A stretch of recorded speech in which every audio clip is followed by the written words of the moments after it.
Bonjour à tous et bienvenue sur la chaîne Foot Savoir.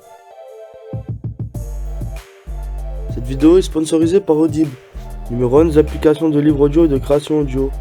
Si cela vous intéresse, restez jusqu'à la fin de la vidéo pour en savoir plus.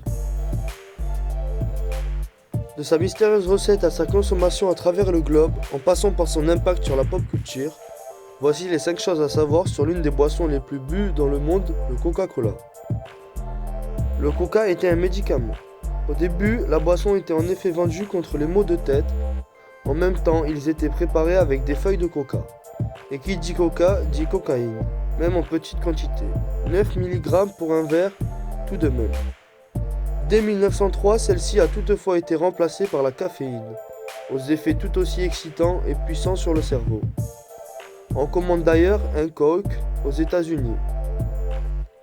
Le coca est disponible dans tous les pays du monde sauf 2. Les concernés sont sans surprise la Corée du Nord et Cuba. Mis à part ces 2 pays, il est possible de commander un coca partout. Selon les estimations, sa consommation mondiale serait même de 350 milliards de litres par jour, soit plus de 10 000 litres à la seconde. Le coca a même été la première boisson sans alcool à avoir voyagé dans l'espace en 1885 d'après le site Coca-Cola en France. Le Père Noël est rouge à cause de Coca-Cola. Si l'on ne sait pas si la marque est l'unique responsable, elle est en tout cas en grande partie. En 1930, Coca-Cola décide de faire sa plus grande campagne publicitaire de l'histoire. Le Père Noël, avec sa bonne tête sympathique, y est vêtu de rouge et blanc aux couleurs de la firme et boit un coca, quoi d'autre? Le succès est mondial. Papa Noël devrait ainsi son image actuelle à une simple publicité. Le coca débarque très tard en France. Au printemps 1919 exactement, soit plus de 30 ans après sa création, une importation que l'on doit à l'américain Raymond Linton vivant en France, il décide alors de faire traverser l'Atlantique au coca pour remonter le moral aux soldats américains mobilisés après la guerre. Le succès est une nouvelle fois immédiat. 3 mois après, Coca-Cola a implanté une usine dans l'Hexagone. La recette du coca est gardée dans un coffre-fort. De nombreuses légendes entourent la recette pas si secrète du coca.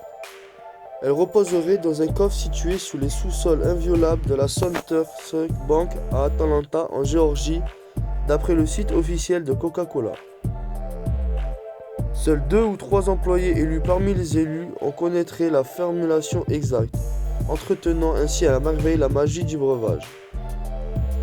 En réalité, la recette du coca modifiée en 2012 n'est pas si secrète. L'utilisation de la chronomatographie permet d'en identifier les ingrédients. En théorie, donc on pourrait tous faire du coca chez nous, au risque sûrement de développer une addiction et d'augmenter sa mortalité. Merci d'avoir visionné cette vidéo jusqu'à la fin. Si tu as soif de savoir, de connaissances et que tu vas apprendre tout en te divertissant, les plus de 400 000 livres et enregistrements audibles sur tous sujets confondus sont faits pour que tu puisses t'instruire et suivre tes activités en même temps. Si tu es intéressé ou que tu veux simplement soutenir notre chaîne, je t'invite à cliquer sur le lien en description et à prendre ta période d'essai gratuite pendant 1 mois. N'oublie pas de t'abonner à la chaîne et de laisser un like si tu as appris des choses ou que tu as aimé nos explications, ainsi qu'activer la cloche pour être tenu au courant de nos prochaines sorties de vidéos.